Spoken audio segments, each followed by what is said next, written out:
Good morning, everyone. So, today we are going to start Biology Class 12, Chapter number 13 of Unit 10, and the name of the topic is Population Interaction. Okay? Oh my God. So, Population Interaction is our topic. तो इसमें हम लोग interactions के बारे में पढ़ेंगे कि कौन कौन सी इंटरेक्शंस होती हैं. ठीक है, जैसे parasitism, mutualism, predation and commensalism. ठीक है, एमेंसलिज्म, ये सब के बारे में हम लोग यहाँ पे स्टडी करेंगे. So let's start. Can you think of a natural habitat on earth that is inhabited just by single species? Obviously earth पे हमने इतनी सारी डाइवर्स स्पीशीज देखी हैं, एक ही स्पीशीज तो है नहीं सिर्फ, है ना. There is no such habitat and such a situation is even inconceivable. ऐसी सिचुएशन हो भी नहीं सकती, ऐसे कंसीव भी नहीं की जा सकती. क्यों? For any species, the minimum requirement is one or more species on which it can feed. कम से कम एक species दूसरी जरूर चाहिए दूसरी species को जिसके ऊपर वो feed कर सके. Even a plant species which make its own food cannot survive alone. It needs soil microbes. Plant की स्पीशीज भी अकेले सर्वाइव नहीं कर पाती, उसको भी सोइल के माइक्रोब्स चाहिए to break down the organic matter in soil and return the inorganic nutrients.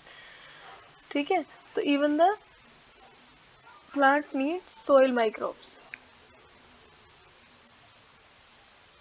Okay, so as to break down the organic matter in soil and return the inorganic nutrients for the absorption. Organic matter को क्या करते हैं? Break down कर देते हैं और inorganic nutrients को soil के एब्जॉर्प्शन के लिए, वो प्लांट के एब्जॉर्प्शन के लिए रखते हैं. And then how will the plant manage pollination? Pollination plant खुद कर नहीं पाता है, उसको अदर स्पीशीज जैसे कि बीज, बम्बल बीज हम लोगों ने पढ़ा था चैप्टर नंबर 2 में, right. Reproduction in flowering plants, है ना, सेक्सुअल प्रोडक्शन. तो वहाँ पे हम लोगों ने देखा था कि किस तरीके से जो बीज हैं वो कितना बड़ा रोल प्ले करती है पॉलिनेशन में. बीज ही नहीं, एयर, बायोटिक एबायोटिक दोनों फैक्टर्स, है ना. तो पॉलिनेशन के लिए भी प्लांट को कोई ना कोई एजेंट चाहिए. It is obvious that in nature animals, plants, microbes do not and cannot live in isolation. Animal, plant और microbe एक isolation में नहीं रह सकते, ये लोग एक दूसरे से interact करते ही रहेंगे, but interact in various ways to form biological community. ये लोग एक biological community बनाने के लिए एक दूसरे से interact करते रहते हैं, क्योंकि हर अकेला कोई कुछ नहीं कर सकता, साथ में किसी की जरूरत पड़ती है. ठीक है, तो कोई भी स्पीशीज अलोन नहीं रह सकती, उसको कोई ना कोई अदर पर्पस के लिए दूसरी स्पीशीज की जरूरत पड़ेगी. और हम लोग देखते हैं क्या कि सिर्फ माइक्रोब्स अकेले ही रहते हैं, आइसोलेशन में रहते हैं, मतलब किसी इंसान को परेशान नहीं कर रहे, क्योंकि उनको फीडिंग के लिए क्या चाहिए? Human blood. ठीक है, तो वो ब्लड मील लेते हैं. ठीक है, तो इंटरेक्ट कर लिया. इसी तरीके से एनिमल्स वगैरह सब पेट एनिमल्स भी अकेले नहीं रहते, इस तरीके से प्लांट्स वगैरह सब एक दूसरे से इंटरेक्शन करते रहते हैं और फिर ये एक बायोलॉजिकल कम्युनिटी फॉर्म होती है. Even in minimal communities many interactive linkages exist although all may not be readily apparent. छोटी से छोटी कम्युनिटी जो होती है ना, छोटी से छोटी कम्युनिटी, उसमें भी बहुत से इंटरेक्टिव लिंकेज एग्जिस्ट करते हैं. यानी कि इंटरेक्टिव लिंकेज का मतलब इंटरेक्शन होता रहता है कोई ना कोई स्पीशीज के बीच, उसमें भी थोड़ा बहुत इंटरेक्शन जरूर होगा. Although all may not be readily apparent, सारी की सारी नहीं होंगी, सारे इंटरेक्शंस नहीं होंगे, लेकिन हाँ कुछ ना कुछ जरूर मिलेगा आपको. Inter specific interaction arises from interaction of population. Inter specific और इंट्रा स्पेसिफिक. इंटर स्पेसिफिक का मतलब एक स्पीशीज के बीच में, और इंटर स्पेसिफिक मतलब दो अलग अलग स्पीशीज के बीच में. तो inter specific interaction arise from interaction of population. जब पॉपुलेशंस इंटरेक्ट करती हैं तभी इंटर स्पेसिफिक इंटरेक्शन होता है. ठीक है, ऑफ टू डिफरेंट स्पीशीज. पता चला? इंटर स्पेसिफिक का मतलब दो अलग अलग स्पीशीज के बीच का इंटरेक्शन को बोलते हैं इंटर स्पेसिफिक इंटरेक्शन. वो बेनिफिशियल हो सकता है इंटरेक्शन, वो डेट्रीमेंटल यानी कि नुकसानदायक हो सकता है, न्यूट्रल यानी कि कुछ नहीं, नुकसान ना फायदा ना नुकसान, जीरो. ठीक है, neither harm nor benefit to one species और टू बोथ. ठीक है, असाइनिंग प्लस का मतलब है बेनिफिशियल, माइनस का मतलब है डेट्रीमेंटल और जीरो का मतलब है न्यूट्रल. ठीक है, तो अब देखते हैं हम लोग कि कौन कौन सी इंटरेक्शंस होती हैं और उनमें क्या क्या होता है. तो म्यूचुअलिज्म में बेनिफिट दोनों स्पीशीज को रहता है. ठीक है, फिर उसके बाद हम लोग देखते हैं कंपटीशन, कंपटीशन में दोनों नुकसान में रहती हैं। फिर हम लोग देखते हैं प्रीडेशन, प्रीडेशन में एक स्पीशीज को फायदा, यानी कि जो प्रीडेटर है उसको फायदा, प्रे को नुकसान। ठीक है, नेक्स्ट इज पैरासिटिज्म। पैरासिटिज्म में क्या होगा, एक पैरासाइट होगा जिसपे जो बैठा रहा होगा, किसी और ऑर्गेनिज्म के ऊपर रह रहा होगा, तो जो पैरासाइट उसको फायदा है और दूसरे ऑर्गेनिज्म को नुकसान। कॉमेंसिलिज्म में एक को फायदा और दूसरे को कोई फर्क नहीं, क्योंकि वो उसकी सेफ्टी में रह रहा है। ठीक है, और एमेंसिलिज्म में एक को नुकसान। एमेंसिलिज्म का एक आंसर हो सकता है एंटीबायोटिक्स, एक को नुकसान और एक को कोई फर्क नहीं पड़ रहा है। ठीक है, both species benefit in mutualism, both loss in competition हमने देखा। ठीक है, पैरासिटिज्म प्रीडेशन में ओनली एक ही स्पीशीज को बेनिफिट होता है, और जो ठीक है, and the interaction is detrimental to other. तो पैरासिटिज्म और प्रीडेशन में क्या देखा, एक को फायदा हो रहा है, एक को नुकसान हो रहा है दूसरे को। ठीक है, host and prey respectively, host को तो क्या हो रहा है, फायदा, प्रे को क्या हो रहा है, नुकसान। देखो सॉरी, ये देखो प्रीडेशन, प्रीडेशन और पैरासिटिज्म। तो प्रीडेशन में क्या हो रहा है, जो होस्ट सॉरी प्रे है, प्रीडेशन में जो प्रे है उसको क्या हो रहा है, नुकसान हो रहा है। और इसमें पैरासिटिज्म में जो होस्ट है, जो इस पैरासाइट को अपने ऊपर रख रहा है, उसको नुकसान हो रहा है। तो कौन कौन नुकसान में के दायरे में है, होस्ट और प्रे। ठीक है, next is the interaction where one species, interaction where one species is benefited and other is neither benefited nor harmed, कौन है, commensalism। ठीक है, और एमेंसलिज्म में एक स्पीशीज को हार्म और दूसरे को कुछ भी नहीं होता, फर्क पड़ता, unaffected, another is unaffected. So predation, parasitism, commensalism share a common characteristic, interacting species live closely together. तो ये तीनों एक कॉमन कैरेक्टरिस्टिक क्या है, इन तीनों के बीच में कॉमन क्या है कि इंटरेक्टिंग स्पीशीज, जो इंटरेक्ट करती है स्पीशीज वो क्लोजली रहती है, एक दूसरे के आसपास रहती है। ठीक है, अब प्रीडेशन में जैसे इंटरेक्ट करने वाली स्पीशी कौन है, प्रीडेशन जैसे इंटरेक्ट करेगा प्रे से। ठीक है, तो क्लोज कांटेक्ट में रहते हैं। पैरासिटिज्म जो है उसमें भी क्लोज कांटेक्ट में, कॉमेंसलिज्म में जिसमें एक को फायदा मिल रहा है उसके क्लोज कांटेक्ट में रहेगा ना, जिसको कोई फायदा कोई नुकसान नहीं उसके पास रहेगा क्लोज कांटेक्ट में। तो इन तीनों में एक कॉमन चीज क्या है कि इंटरेक्टिंग जो स्पीशीज इंटरेक्ट करेगी वो क्लोज कांटेक्ट में रहेगी, राइट। Next is predation. तो सबसे पहला क्या है हमारा, predation. What would happen to all the energy fixed by autotrophic organism if community has no animals? अगर कोई भी एनिमल जैसे what would happen to the energy fixed, जो autotrophic प्लांट ने अगर जो एनर्जी फिक्स की है और कम्युनिटी में कोई एनिमल ही नहीं उस प्लांट को खाने के लिए, ठीक है, तो फिर क्या होगा उस एनर्जी की। You can think of predation as nature's way of transferring to higher trophic levels. Nature का क्या एक उसूल क्या है, एक तरीका क्या है, एक रूल क्या है कि एनर्जी जो है वो लोअर ट्रॉफिक लेवल से हायर ट्रॉफिक लेवल पे ट्रांसफर होती है। तो प्रीडेशन भी कुछ उसी तरीके का है। ठीक है, तो जैसे कि higher trophic levels the energy fix by the plants, तो प्लांट्स ने जो एनर्जी फिक्स की वो हायर ट्रॉफिक लेवल पे जाएगी। ठीक है, फिर उसके उसे ऑर्गेनिज्म जो एनर्जी फिक्स की वो उससे हायर पे जाएगी। When we think of predator and prey, most probably हम लोगों के दिमाग में क्या आता है कि भाई टाइगर जो है वो तो हो गया शिकार करने वाला, और शिकारी कौन है, डियर, हिरन। ठीक है, हमारे दिमाग में सबसे पहला एग्जाम्पल यही आता है। ठीक है, but a sparrow eating it any seed, eating any seed is no less than a predator. Sparrow जो है वो एक सीड खा रही है, वो भी क्या एक प्रेडेटर ही तो है। सीड क्या था, एक जीव था जिसमें से एक नया प्लांट ग्रो करने वाला था, उसने उसको खा लिया स्पैरो ने। तो सीड क्या हो गया यहाँ पे, pray.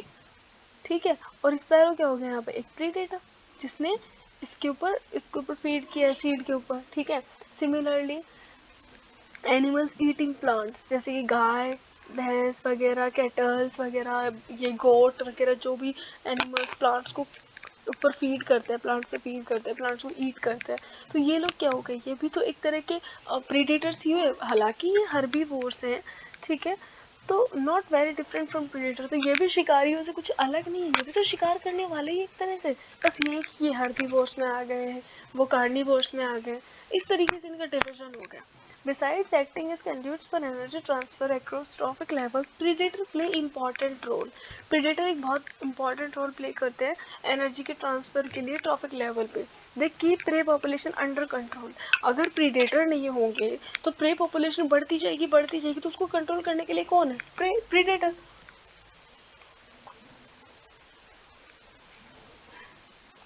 But for predators, prey species could achieve very high population density and cause ecosystem instability.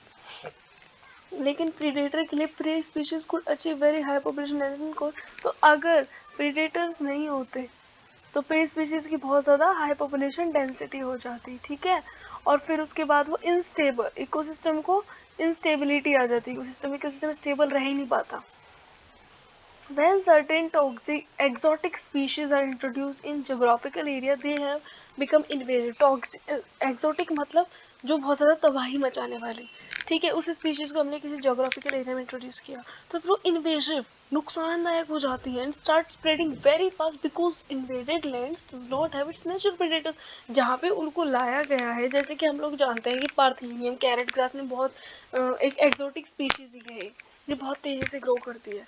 हम लोग उसके वाटर हाइजिन के बारे में जानते हैं कि वो कितनी तेज़ी से ग्रो करता है ना. पानी के अंदर कितनी भयंकर तबाही मचाई उस प्लांट का. हम लोगों ने देखा था कि उसको जितना ज़्यादा आप लोग वो बहुत तेज़ी से बढ़ता है स्टैग्नेंट वाटर के अंदर.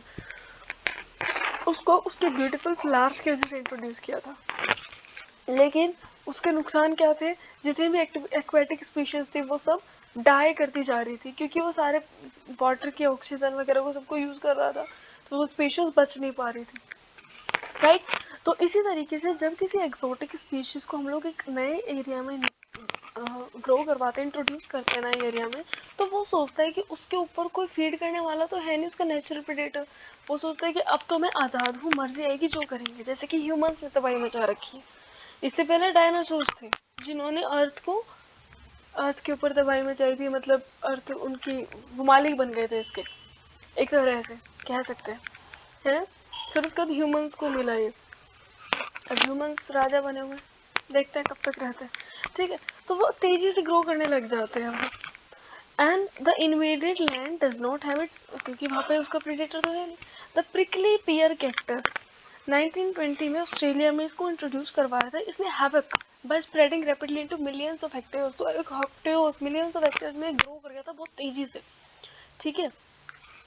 Finally invasive cactus was brought under control by only after cactus feeding predator a moth from its natural habitat was introduced into the country. तो वहाँ पे जब उसके ऊपर जो फीड करने वाला प्रीडेटर है, कैक्टस पे फीड करने वाला, प्रिकली पियर कैक्टस के ऊपर जो फीड करने वाला जो प्रीडेटर मोथ है, उसको लेके आए वहाँ से, उसके नेचुरल हैबिटेट से जहाँ से उसको लेके आए थे उस प्लांट को, वहीं से उसके प्रीडेटर भी थे वहाँ पे. तब तो वो कंट्रोल में था. अब यहाँ पे आते ही वो फ्री हो गया. ठीक है. अब अंडर कंट्रोल मतलब कंट्रोल में नहीं रहा. तो इसको कंट्रोल में लाने के लिए उसके नेचुरल हैबिटेट से उस मोथ को इंट्रोड्यूस किया गया उस कंट्री में, ऑस्ट्रेलिया में. ठीक है.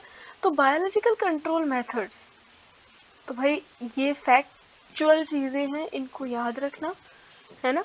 तो invasive cactus, prickly pear cactus का कौन है प्रीडेटर?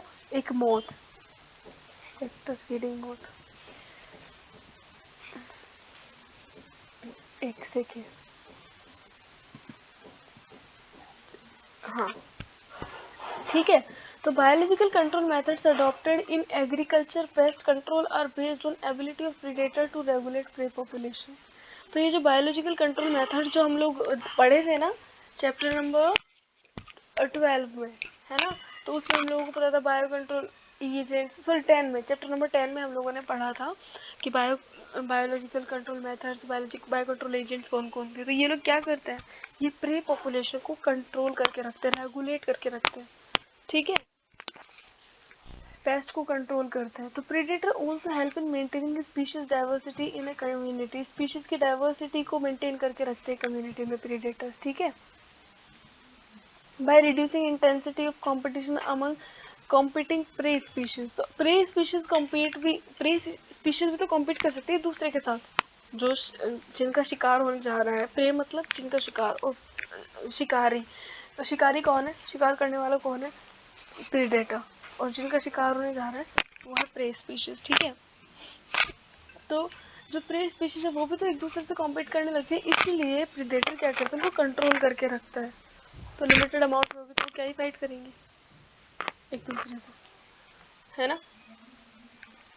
तो in rocky intertidal community American Pacific coast पे starfish Pisaster is important predator. तो वहाँ पे जो स्टारफिश पिजास्टर है ना अमेरिकन पैसिफिक कोस्ट, वहाँ पे रॉकी इंटरटाइडल कम्युनिटी है।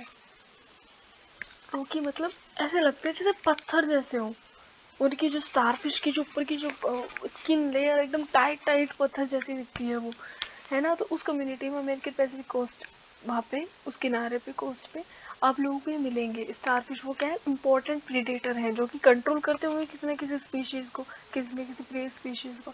इन a field experiment when all 10 starfish were removed, जब in sorry all the starfish were removed from an enclosed intertidal area, more than 10 species of invertebrates became extinct.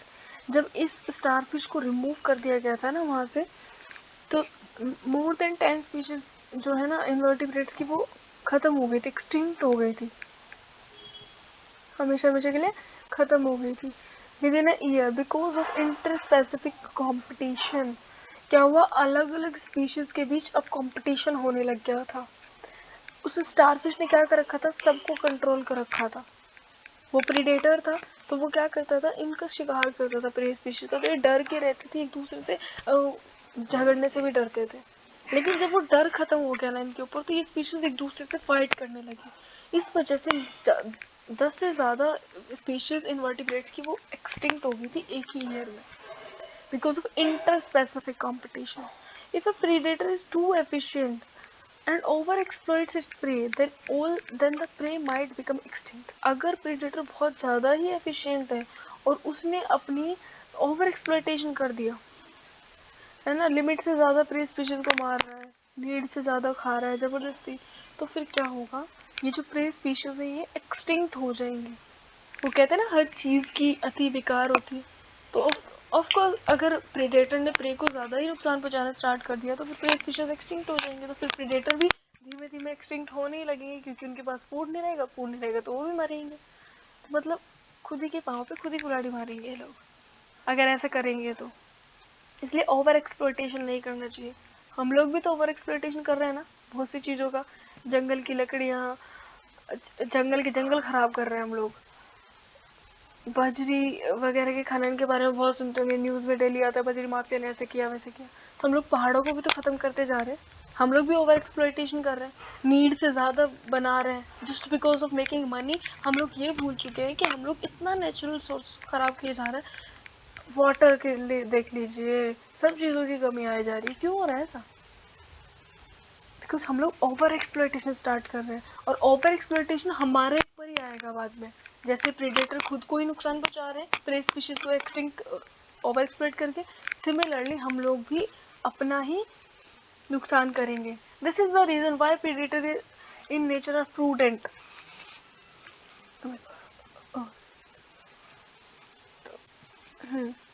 Prey species might have evolved various defenses to lessen the impact of predation. तो predators को सबक सिखाने के लिए prey species ने अलग अलग वो डिफेंस के मेथड्स इवॉल्व किए हुए हैं। देखेंगे अब हम लोग कौन कौन से डिफेंस के मेथड्स हैं वो।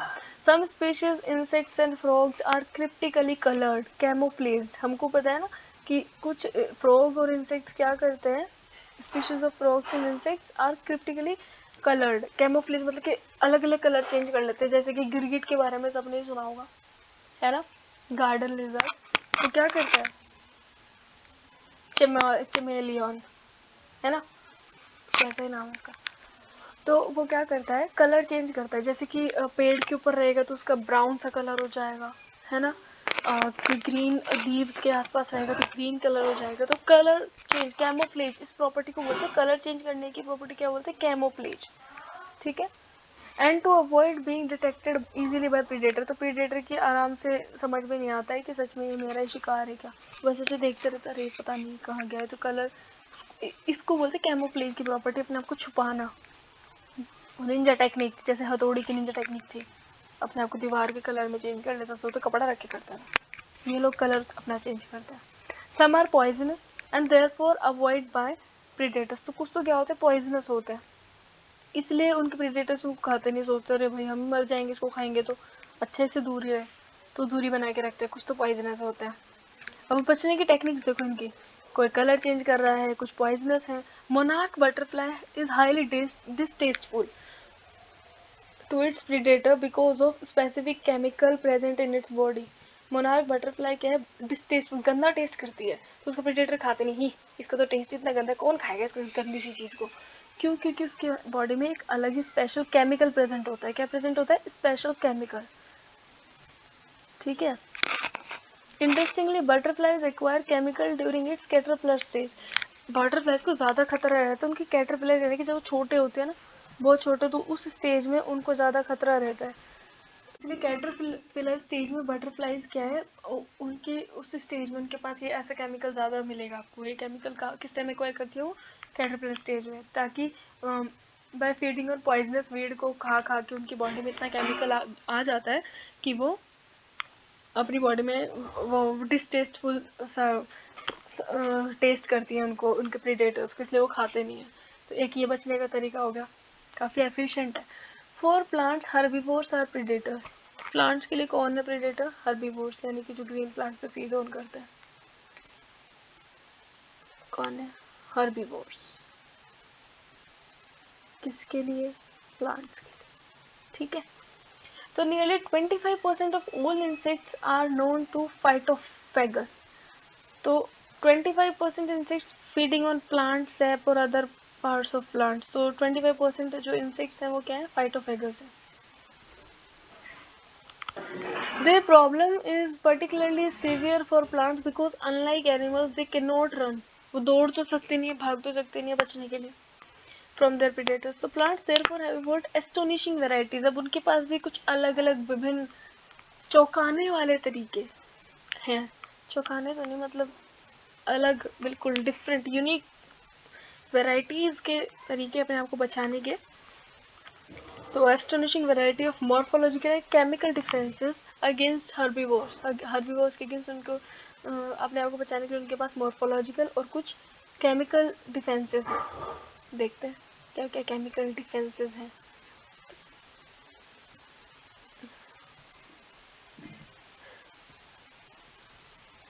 तो थॉर्न्स जैसे कि अकेसिया और कैक्टस है ना, are most common morphological means of defence. इनके पास ना मोस्ट कॉमन मॉर्फोलॉजिकल यानी कि जो दिखता है बाहर से, तो इनकी बॉडी पे बाहर क्या होता है? कांटे कांटे, तो वैसे ही नहीं जाएगा कोई देख के उनको। तो अकेसिया और कैक्टस के पास most common morphological means of defence. Many plants produce store chemicals that make herbivores sick. बहुत से प्लांट्स ऐसे केमिकल प्रोड्यूस करते हैं, स्टोर करके रखते हैं कि जो कि हर्बीवोर्स को बीमार कर देते हैं। जो उनके ऊपर फीड करते हैं ना, उनको क्या कर देते हैं? बीमार। एंड इनहिबिट फीडिंग और डाइजेशन। या तो उनको खाने से रोक लेते हैं, फिर उनके पेट में वो पचते नहीं है हर्बीवोर्स के। एंड डिसरप्ट इट्स रिप्रोडक्शन और इवन किल इट। या तो हर्बीवोर्स का रिप्रोडक्शन में प्रॉब्लम आएगी, ख़त्म कर देते हैं उसकी रिप्रोडक्शन एबिलिटी को, या फिर उनको मार देते हैं। ऐसे ऐसे केमिकल्स होते हैं प्लांट्स के पास अपने डिफेंस के लिए, बचने के लिए। You must have seen weed Calotropis. आपने वो कैलोट्रोपिस को तो देखा ही होगा। कैलोट्रोपिस इन अबेंडेंट फील्ड्स, है ना।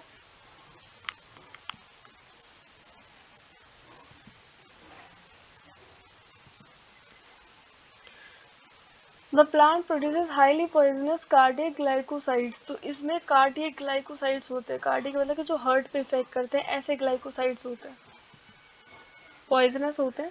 That's why you never see the cattle और goats browsing on this plant. इस प्लांट पे आप लोग कभी नहीं देखोगे कि ये बकरियां या फिर ये गाय वगैरह इसके ऊपर फीड करते हैं। A variety of chemicals that we extract from plants on a commercial scale, that is nicotine, caffeine, quinine, strychnine, opium, ये सब प्लांट से तो लिए जाते हैं। ओपियम हम लोगों ने पढ़ा था पॉपी प्लांट के बारे में, निकोटीन टोबैको में, ठीक है, कैफीन कॉफी जो प्लांट होता है उसमें मिलेगा आपको क्विनाइन, स्टेरिक्विनाइन, ये सब प्लांट की कमर्शियल स्केल पे अब एक्सट्रैक्ट करने लगे, are produced by them actually as defence. ये किस लिए थे? उनके पास ये बचने के तरीके से, अगेंस्ट ग्रेजर्स और ब्राउजर्स। तो उनको जैसे पागल कर देता, जैसे कि ये ओपियम जो है उनके माइंड वगैरह पे ऐसे, जो एनिमल उसको फीड करेगा उसको भी ऐसे ही परेशान करता होगा, इसी तरीके से कोई ना कोई असर डालता होगा। अब हमने क्या कर दिया, इनको स्ट्रिक्ट करना स्टार्ट कर दिया इनकी बॉडी से। अब हमने इनके अलग अलग ये बनाए तो गए थे सर्जरी वगैरह इन सब को, पेशेंट्स को पेन किलर्स के रूप में, लेकिन अब इनका ओवरडोजिंग ड्रग्स के रूप में आ गया है ना। तो ये डिफेंस थे, प्लांट्स के डिफेंस मेथड्स थे, और अब ये ग्रेजर्स ब्राउजर्स जो उनको ऊपर फीड करते हैं उनसे बचने के तरीके से। लेकिन अब हमने इनको कमर्शियल स्केल पे एक्सट्रैक्ट करना स्टार्ट कर दिया। Next is competition. When Darwin spoke struggle for existence and survival for fittest in nature, जब डार्विन ने कहा कि जो अपने एग्जिस्टेंस के लिए स्ट्रगल करेगा और सर्वाइवल फॉर फिटेस्ट, जो फिटनेस के लिए जो सर्वाइवल करेगा वही नेचर में रह पाएगा, जो फिट होगा, ठीक है, सर्वाइवल ऑफ फिटेस्ट, जो सबसे फिट होगा उसी वही नेचर में रह पाएगा, जी पाएगा, अपनी लाइफ सस्टेन कर पाएगा। He was convince that inter specific competition is a potent force. Inter specific मतलब दो स्पीशीज के बीच की जो लड़ाई है वो इम्पोर्टेंट फोर्स है in organic evolution. Organic evolution जो हुआ है, ठीक है, उसमें सबसे ज़्यादा पोटेंशियल रखने वाली फोर्स कौन सी है? इंटर स्पेसिफिक कंपटीशन, दो स्पेशीज के बीच में कंपटीशन ही उनको सर्वाइवल फॉर फिटेस्ट का जो इनाम है वो दिला पाएगा। सर्वाइवल ऑफ फिटेस्ट कौन फिट हो पाएगा? जो कि इस कंपटीशन में जीत जाएगा। It is generally believed that competition occurs when closely related species compete for same resources. ज़्यादातर यही बिलीव किया जाता है, विश्वास किया जाता है, माना जाता है कि कंपटीशन तभी होता है जब क्लोजली रिलेटेड स्पीशीज लड़ रही हो एक सोर्स के लिए जो कि लिमिट अमाउंट में हो। But this is not entirely true, लेकिन ये पूरी तरह सच नहीं है। अब देखते हैं सच क्या है। Firstly, totally unrelated species could also compete for same resources. पूरी तरह अलग अलग उन स्पीशीज का कोई तालमेल, कोई रिलेशन नहीं है, वो लोग भी एक ही सोर्स के लिए लड़ाई कर सकती है। जैसे कि देखते हैं कॉम्पीट कर सकती है ना, देखते हैं वो किस, जैसे कि for instance in shallow South American lakes, America की जो लेक्स है, शैलो मतलब ज़्यादा डीप नहीं है वो, तो साउथ अमेरिका की जो थोड़ी कम गहराई वाली लेक्स हैं उनमें visiting flamingos and resident fishes, visit करने वाले जो फ्लैमिंगोज वहाँ पे विजिट करते हैं और जो रेजिडेंट वहाँ की रहने वाली फिशेज हैं, compete for their common food. और उनका कॉमन फूड कौन है? जू प्लैंक्टन इन द लेक। याद रखना, बहुत इंपॉर्टेंट है ये जो चारों हम पढ़ रहे हैं ना।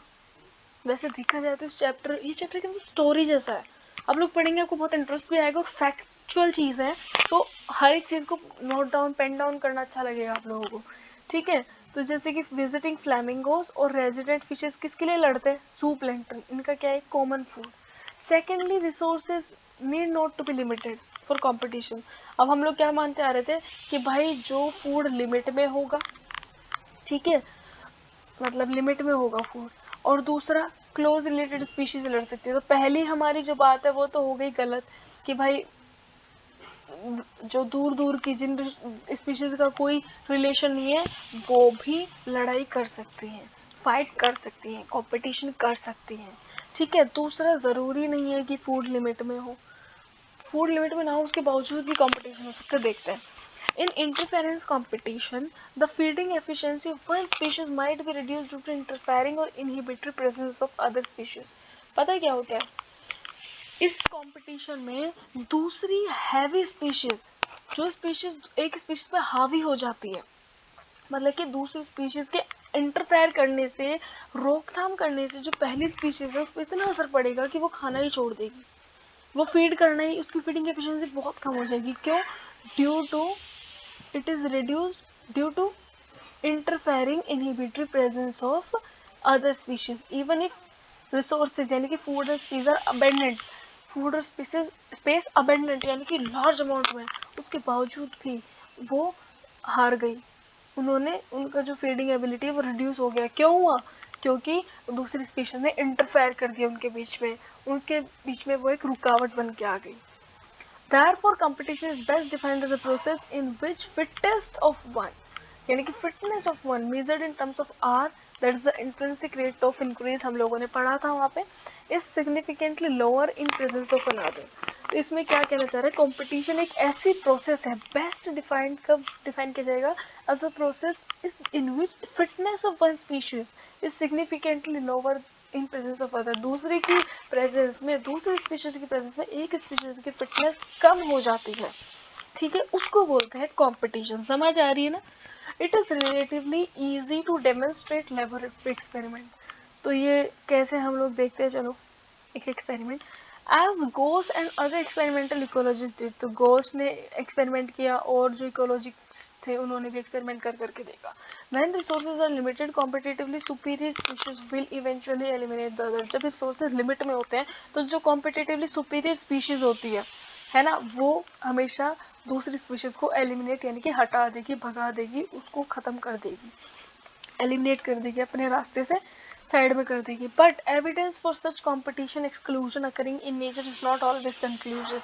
हमेशा ही नेचर में सच नहीं होता कि कॉम्पिटिटिवली सुपीरियर स्पीशीज जीत गई. वैसे तो यूजुअली जीतनी भी चाहिए, एक कॉमन सा फैक्ट है, तो सीधी सी बात है कि जो सुपीरियर स्पीशीज होगी, जब फूड लिमिट में होगा तो वही रहेगी. Strong and persuasive circumstantial evidence does exist, however in some cases, कुछ केसेस में स्ट्रॉन्ग और परसुएसिव एविडेंसेस एग्जिस्ट करते. चलो देखते हैं वो क्या है. The Abingdon tortoise in Galapagos island became extinct. ये जो टोर्टोइज है ना, एबिंगडन टोर्टोइज, ये गैलापागोस आइलैंड जो था वहाँ पे एक्सटिंक्ट हो गए थे. क्यों हुए थे? विद इन अ डेकेड, यानी कि 10 साल के अंदर अंदर ये लोग वहाँ से एक्सटिंक्ट हो गए थे. After the goats were introduced, जब उस आइलैंड पे गोट्स को इंट्रोड्यूस किया गया, ठीक है. तो कौन, यहाँ पे हम लोगों ने किस किस के बारे में पढ़ा, फ्लैमिंगोज और resident fishes fighting for zooplankton. Abingdon tortoise of Galapagos Island became extinct because of goats interaction. Apparently due to greater browsing efficiency, क्योंकि goats ज़्यादा तेजी से खा पा रही थी plants को, उनकी efficiency ज़्यादा थी. Another evidence for occurrence of competition in nature comes, nature में और कब कब कंपटीशन होता है, दूसरा एविडेंस क्या है, चलिए देखते हैं. What is called competitive release, उसको बोलते हैं कॉम्पिटिटिव रिलीज. अब क्या होता है इसका मतलब, a species whose distribution is restricted to small, जिस स्पीशीज का डिस्ट्रीब्यूशन यानी कि जो स्पीशीज सिर्फ एक छोटे जियोग्राफिकल दायरे में ही प्रेजेंट है, जिसका डिस्ट्रीब्यूशन छोटे से एरिया तक ही है, छोटे से जियोग्राफिकल एरिया तक ही सीमित है, ठीक है. तो small geographical area because of presence of competitively superior species की प्रेजेंस की वजह से, कॉम्पिटिटिवली सुपीरियर स्पीशीज के प्रेजेंस की वजह से वो छोटे से दायरे में फैली हुई है. Is found to expand its distributional range dramatically when competing species experimentally remove. फिर उन्होंने क्या देखा कि जब एक्सपेरिमेंटली जो सुपीरियर स्पीशीज है उनको रिमूव किया गया तो फिर उनकी जो जियोग्राफिकल दायरा है वो बढ़ता गया, यानी कि उनके रहने का जो एरिया है वो बड़ा होता गया. क्यों? जैसे ही दूसरी स्पीशीज जो सुपीरियर थी उसको हटा दिया गया, यानी कि उनके आसपास से जब उस खतरे को, डर को, उस डेंजर सिचुएशन को हटा दिया गया तो फिर वो अपना जगह फैलाने लगी, मतलब अपना ग्रोथ बढ़ाने लगी, एरिया बढ़ गया उनका रहने का. Connell's elegant field experiment short, फिर इसने कर्नल्स ने भी एक एक्सपेरिमेंट किया था, that on rocky sea coast of Scotland, जो कोस्ट होती है ना, तो रॉकी सी थोड़ा मतलब पथरीली सी समुद्र की जो कोस्ट है यानी किनारा है स्कॉटलैंड का, वहाँ पे larger competitively superior barnacle, larger and competitively superior कौन थी, बार्नकल बैलेनस. बार्नकल बैलेनस क्या थे, सुपीरियर थे, ठीक है. बार्नकल बैलेनस क्या थे, अरे अरे भाई बन जा भाई, हाँ. तो बार्नकल बैलेनस क्या थे, कॉम्पिटिटिवली सुपीरियर थे. तो क्या हुआ, स्टार बना दिया मैंने, आ गया होगा थोड़ा थोड़ा समझ. तो बार्नकल बैलेनस जो थे वो कॉम्पिटिटिवली सुपीरियर थे, उन्होंने डोमिनेट किया हुआ था इंटरटाइडल एरिया को. And exclude the smaller barnacle Chthamalus. तो ये बड़े बड़े थे, सुपीरियर थे बार्निकल वेलेनस, तो इन्होंने क्या किया, एक्सक्लूड कर दिया, हरा दिया, बाहर निकाल दिया barnacle Chthamalus from that zone, उस जोन से एक्सक्लूड कर दिया। In general herbivores and plants appear to be more adversely affected by competition. तो जनरली क्या देखा गया, herbivores जैसे कि टॉर्टोइस और जो प्लांट्स हैं वो एडवर्सली अफेक्ट होते हैं कंपटीशन के देन कार्निवोर्स। कार्निवोर्स के बजाय जल्दी हार कौन मान जाते हैं, हर्बीवोर्स और plant appear to be more adversely affected, उनमें ज़्यादा इफेक्ट देखने को मिलता है कंपटीशन का as compare to carnivores. Gause competitive exclusion principle. तो अब हम लोग देखेंगे कि गोस के एक्सक्लूसिवली कॉम्पिटिटिव प्रिंसिपल क्या कहता है। It states that two closely related species competing for same resources cannot coexist indefinitely। इनका कहना था कि जो दो क्लोजली रिलेटेड स्पीशीज हैं जो कि एक ही सोर्स के लिए लड़ाई कर रही हैं, है ना, वो एक साथ नहीं रह सकती। And competitively inferior one will eliminated, जो हार जाएगी, जो कॉम्पिटिटिवली कमज़ोर होगी वो एलिमिनेट हो जाएगी वहाँ से, ये गॉस का कहना था। This may be true if resources are limiting, और ये तब सच हो सकता है जब रिसोर्सेज लिमिटेड हो, लिमिटेड अमाउंट में, बट नॉट अदरवाइज, ठीक है। More recent studies do not support such cross syndromization. जो अभी की स्टडीज हैं वो ऐसी चीज़ को सपोर्ट ही नहीं करती हैं कॉम्पिटिशन के बारे में। While they do not rule out the occurrence of interspecific competition in nature, ठीक है, वो ये भी नहीं कहती हैं कि क्या नाम है, जो इंटर स्पेसिफिक दो अलग अलग स्पीशीज जो कंपटीशन होता है नेचर में, they point out that species facing competition might evolve mechanism that promote coexistence. जो स्पीशीज कंपटीशन फेस कर रही है वो एक ऐसा मैकेनिज्म भी इवॉल्व कर सकती हैं जिससे, जो कि क्या प्रमोट करता है, को एग्जिस्टेंस यानी कि दो स्पीशीज एक साथ रह लेंगे, रेदर देन एक्सक्लूजन। निकालने की बजाय, लड़ाई करने की बजाय, एक दूसरे को खत्म करने की बजाय बेटर होगा कि वो लोग एक साथ रहना सीख जाए। One such mechanism of resource partitioning, तो इसको बोलते हैं रिसोर्स पार्टीशन, यानी कि रिसोर्स के बीच आधा आधा कर लेना, बंटवारा कर लेना, ठीक है, रिसोर्स का बंटवारा करना। ये कैसे पॉसिबल, रिसोर्स के बीच बंटवारा करना, पार्टीशन, एक दूसरे का पार्ट बना लेने की, इतना तेरा इतना मेरा। If two species compete for same resource they could avoid competition by choosing for instance different times। तो दो जो स्पीशीज एक ही रिसोर्स के लिए लड़ रही हैं उनके बीच कंपटीशन खत्म किया जा सकता है, कैसे, by choosing different times of feeding, जब वो लोग अपने फीडिंग का टाइम अलग अलग बना लें, और डिफरेंट फॉरेजिंग पार्टनर्स, ठीक है, अलग अलग पार्टनर्स ले लें। मैक आर्थर ने बताया था कि 5 closely related species of warblers, ये स्पीशीज है इनकी, लिविंग ऑन सेम ट्री, एक ही ट्री पे रहा करते थे वो, ठीक है, able to avoid competition and could coexist due to behavioural differences in foraging activity. उनकी जो फीडिंग एक्टिविटी थी, बाहर आने की, अंदर जाने की जो एक्टिविटी थी, वो अलग अलग टाइमिंग के सेट कर रखा था। जैसे 5 स्पीशीज एक ट्री पे रह रही है, एक सुबह को आ रही है, ठीक है, फिर वो चली गई, फिर वो नहीं आएगी, फिर दूसरी दोपहर को आ रही है स्पीशीज, फिर तीसरी वाली आ रही है, थोड़ा सा शाम का टाइम हुआ, एक नाइट में आ रही है, और एक लेट नाइट आ रही है ना। इस तरीके से उन्होंने अपना ये टाइम सेटअप किया हुआ था कि भाई मैं इस टाइम आके फीडिंग कर जाऊंगी, मैं इस टाइम इस तरीके से। तो वो पांचों स्पीशीज चाहते तो फाइट हो सकती थी, एक साथ झगड़ा कर सकते थे, है ना, लेकिन उन्होंने क्या किया, उन्होंने अपना टाइमिंग अलग अलग बना के रखा हुआ था। तो ज़रूरी नहीं है कि कंपटीशन ही करना पड़े, रिसोर्स पार्टीशन करके भी एक साथ रहा जा सकता है, प्यार से मिलजुल के भी रह सकती है स्पीशीज। तो इस वीडियो में हम लोग इतना ही रखेंगे, फिर नेक्स्ट वीडियो में हम लोग पैरासिटिज्म और कॉमेंसलिज्म, है ना, और म्यूचुअलिज्म के बारे में पढ़ेंगे। सो till then, if you like the video, please do like, share and subscribe the video, and do not forget to hit the subscribe button। अगर आपको कोई भी डाउट है, क्वेरी है, तो आप लोग एक सेकेंड